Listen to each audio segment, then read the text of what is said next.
ইসলাম ধ্বংস করতে জামায়াতি যথেষ্ট, ক্ষমতায় এলে জামায়াত তাদের আকীদা চাপিয়ে দিতে পারে, এ নিয়েও আপনারা বিভিন্ন সময় আশঙ্কা প্রকাশ করেছেন। তিন জিনিসের নাম শিবির: বেয়াদব, বেআমল এবং উচ্ছৃঙ্খল। এই তিন জিনিসের সমন্বয়ে শিবির হয়।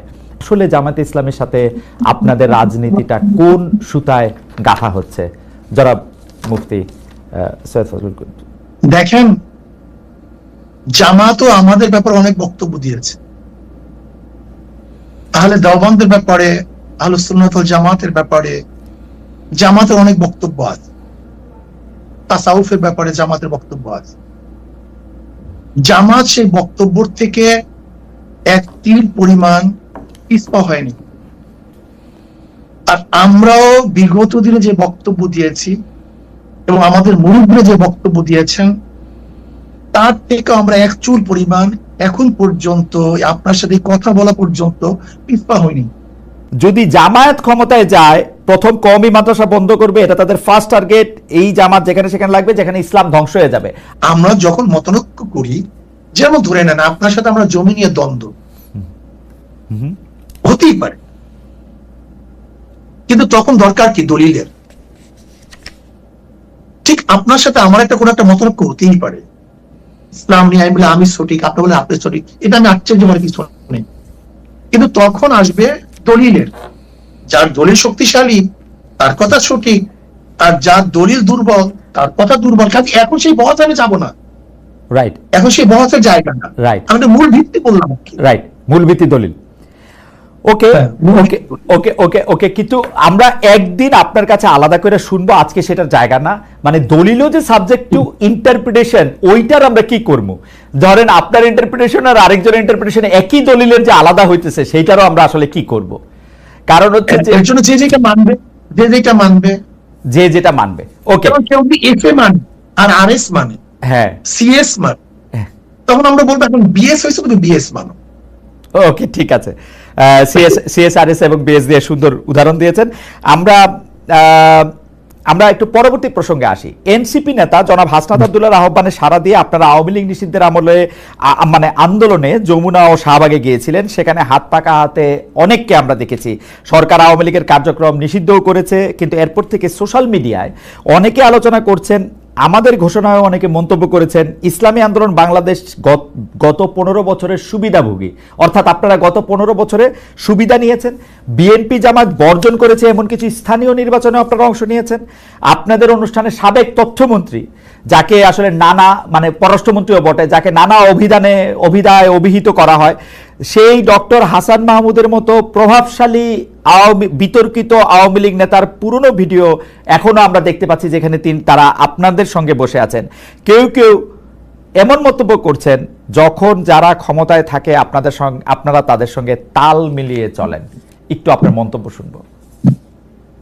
এইটা ভুল বলছেন। যখন যারা ক্ষমতায় থাকে, ইসলামী আন্দোলন তাদের সমস্ত সমস্যাগুলি, দুর্নীতিগুলি তুলে ধরে, এটা বলতে পারেন। আচ্ছা, আপনি কি দেখেছেন সেখানে শুধু হাসান মাহমুদকে, সেখানে কি বুলু সাহেবকে দেখেন নাই? দেখছি, আমার পাশে দেখছি।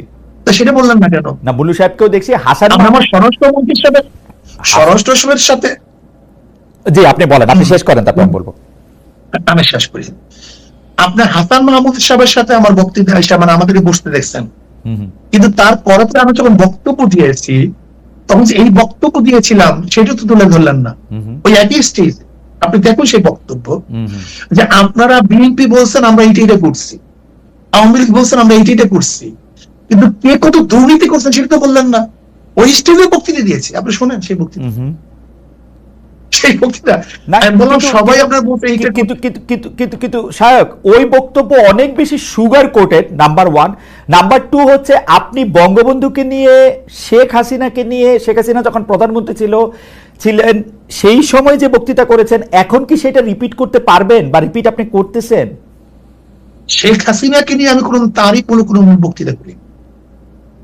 শেখ হাসিনাকে নিয়ে কোনোদিন প্রশংসামূলক। বঙ্গবন্ধুকে নিয়ে, শেখ সাহেবকে নিয়ে কেন বক্তৃতা করেছি, এটা কি এখন করবেন কিনা আবার? 100 বার শোনেন, কেন করব সেটা আমি বলি।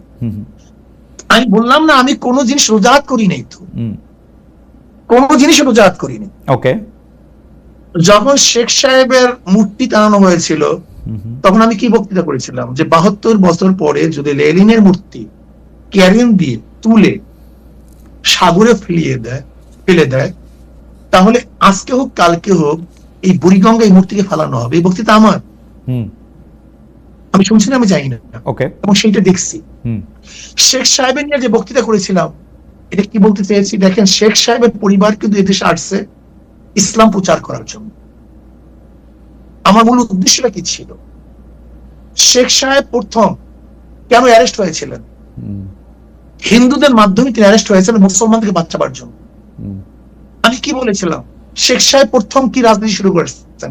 মুসলিম লীগ, পাকিস্তানের পক্ষে রাজনীতি শুরু করেছিলেন।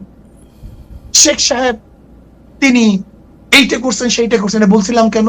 নাস্তিকরা শেখ সাহেবকে ধর্মনিরপেক্ষবাদ নাস্তিক পন্থী বানাবার চেষ্টা করছিল।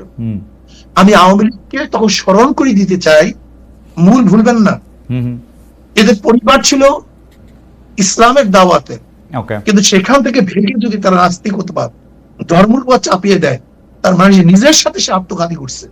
ওই সময় শেখ হাসিনাকেও আপনি তারিফ করেছিলেন ওই একই বক্তব্যে, আপনি একই লাইনে বলেছিলেন যে শেখ হাসিনাও সেই বাবারই উত্তরাধিকার। আমার যদ্দূর মনে পড়ে, আমি একটু আগে শুনেছি, এবং তিনিও একই রকম ভালো মুসলমান, তিনি ভালো কাজ করছেন। এটা বলিনি, আমি বলছি সেই পরিবারে, ওকে, আমি তার পরিবারকে ইঙ্গিত করে তাকে সজাগ করতে চেয়েছি যে আপনার বাবা দাদি দেখলে মুসলমান, তারা পীর ছিলেন, তারা দাওয়াত দিয়ে এসছেন, আপনি ইসলামের খেলাফ, ইসলামের বিরোধী কোনো কাজ করতে পারেন না।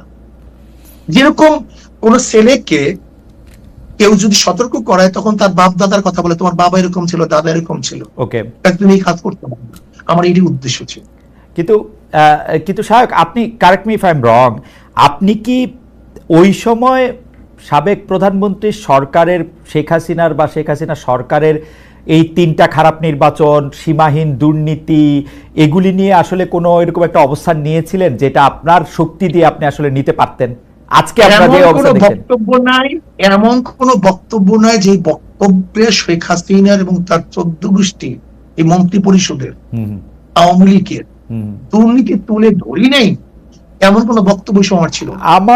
আমার একটা রিডিং হইলো আপনারা সেই সময় প্রধান শত্রু হিসাবে গণ্য করতেন হচ্ছেন জামায়াতে ইসলামীকে, তারপরে আওয়ামী লীগের মন্ত্রীদের কিছু দুর্নীতির কথা আপনি বলতেন, কিন্তু বাংলাদেশের যে মানুষের উন্নয়ন, বাংলাদেশের মানুষের সুবিধা, সেগুলির কথাও বলতেন। তার ফলে সরকার, মানে সেই সময়কার সরকার একরকম খুশিই হতো পীর সাহেব চরমনায়ের উপর বা শায়েকে চরমনায়ের উপর, যে তারা আসলে আমাদের পক্ষেই থাকছেন। মানে আমার রিডিং আর কি ওই সময়কার ব্যাপারে। সেই রিডিংটা কেন আপনার মধ্যে অনুভূতি কেন হয়েছিল? কারণ আপনারা জামায়াতের খুব সমালোচনা করছেন, তারপরে হচ্ছে সরকার প্রধানের সমালোচনা আপনারা সরাসরি করতেছেন না, 2-1 মন্ত্রী বা 2-1টা ঘটনার কথা বলে বলতেছেন। আমার মনে হয় আপনার কাছে দৃষ্টিগোচর হয়নি, আমার মনে হয়। আচ্ছা ঠিক আছে, আমি আবার চেক করবো না, একটা বক্তব্য। জি, আমি পল্টনে আপনার দিতে বলেছিলাম যে শেখ হাসিনা, আপনি শুনি না সে বক্তব্য? জি, আমি শুধু একটা এরকম 50টা বক্তব্য দিতে পারবো। জি, শেখ হাসিনা আপনাকে ভারত বাঁচাতে পারবে না, আপনাকে বাঁচাতে পারবে না, আপনাকে পুলিশ মিলিটারি আপনাকে বাঁচাতে পারবে না, আপনাকে ভারতে অবশ্যই ভাবতে হবে। সে বক্তৃতা শুনিয়েন আপনি, অনেক আগের বক্তৃতা। আচ্ছা ঠিক আছে, আপনি যদি বলে থাকেন সেটা আপনার, মানে শেখ হাসিনার দুর্নীতি বা শেখ হাসিনা এইরকম খারাপ 3টা নির্বাচন দিয়েছে, এটা যদি আপনি বলে থাকেন সেটা ঠিক আছে।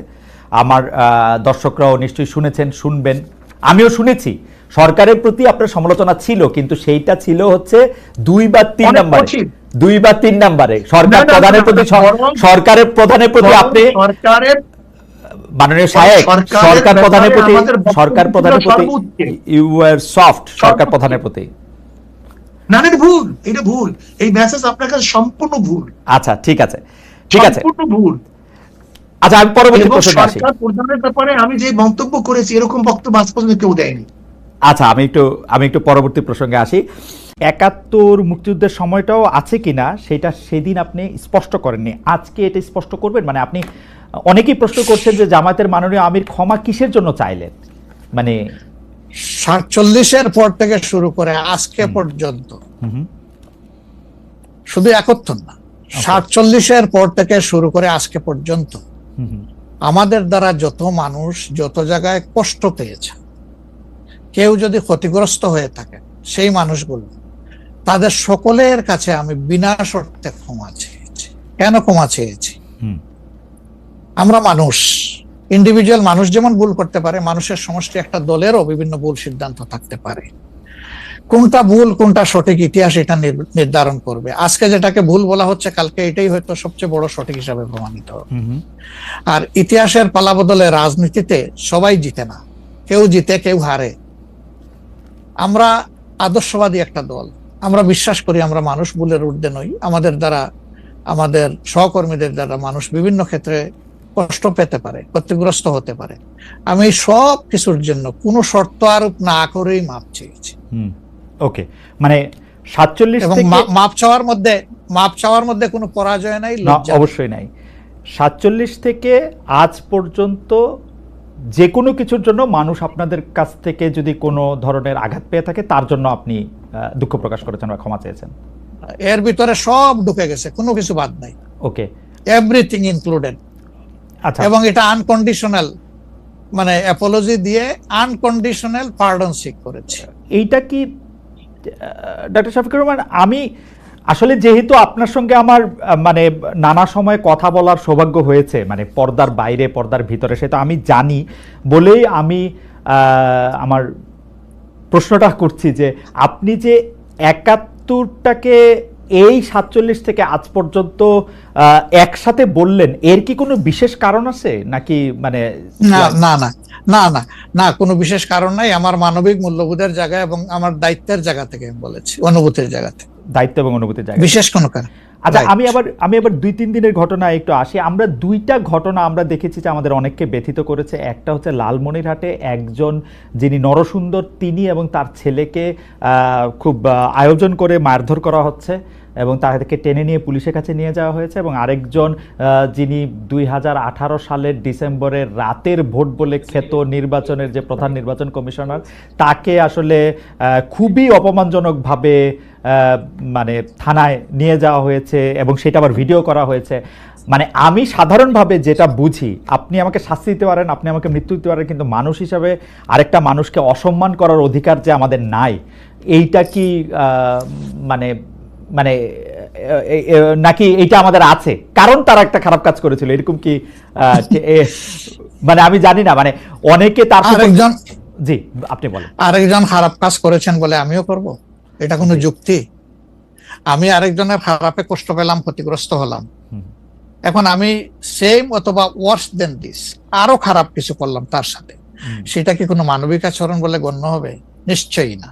তবে দেখেন, আমরা এটাকে কখনো সমর্থন করি না, কিন্তু পরিবেশ, প্রেক্ষাপট, স্থান, কাল, পাত্র, মানুষ কোনো জিনিসকে যখন লাইক করে না, তখন প্রকাশ্যে হয় তার প্রতিবাদ করে, না হয় মনে মনে ঘৃণা করে, অথবা সে শক্তি থাকলে প্রতিরোধ করে। এই 3টা স্টেজ থাকে, এটা হাদিসের ভাষা অনুযায়ী। তো এই অবস্থায় আমরা হয়তো ভিজিবল সেরকম প্রটেস্ট অনেক ক্ষেত্রেই করতে পারি না, কিন্তু আমরা এগুলাকে মনের দিক থেকে সাপোর্ট তো করি না, আমরা বরঞ্চ মনে করি যে এগুলা আরেকটা অপরাধ। ডেফিনেটলি সিইসি যিনি ছিলেন, তিনি তো একজন মানুষ, তিনি এই রাষ্ট্রের একজন সিভিল সার্ভেন্টও ছিলেন এবং উঁচু পর্যায়ে তিনি দায়িত্ব পালন করে তিনি রিটায়ার করেছেন। তিনি নিশ্চয়ই কাজ ভালো করেন নাই, অনেকগুলা খারাপ কাজ করেছেন। সেই সময়টা জনপ্রত্যাশার এগেইনস্টে গিয়ে করেছেন। সত্য তথ্যের উপর না থেকে অসত্য তথ্য তিনি তার সংস্থা থেকে বলেছেন, সেগুলো সব খারাপ। তো তার জন্য তো আদালত আছে, কিন্তু আদালতে যাবেন, আমি তাদেরকে আদালতে নিয়ে যাই, আইনের আওতায় নিয়ে যাই, কিন্তু আইন আমার হাতে আমি তুলে নেবো কেন? এটা তো কোনো অবস্থায় আমরা সমর্থন করবো না। এই জন্য আপনার স্মরণ থাকার কথা, 5 তারিখ রাত্রেই আমরা ঘোষণা করেছি যে ব্যক্তিগতভাবে আমরা কারো উপর থেকে কোনো প্রতিশোধ নেব না এবং আমরা নেইনি। আমাদের 2-1টা ব্যতিক্রম ঘটনা ঘটেছে, আমরা তাদেরকে শাস্তি দিয়েছি, আমরা ছাড় দেই নাই কাউ। আমাদের এই ঘটনাগুলো র্যান্ডম না, ব্যাপক না, 2-1টা বিচ্ছিন্ন ঘটনা, আমরা কাউকে ছাড় দেই। আমরা যেহেতু আপনার সময় কম, আমরা দ্রুত একটা বিষয় থেকে আরেকটা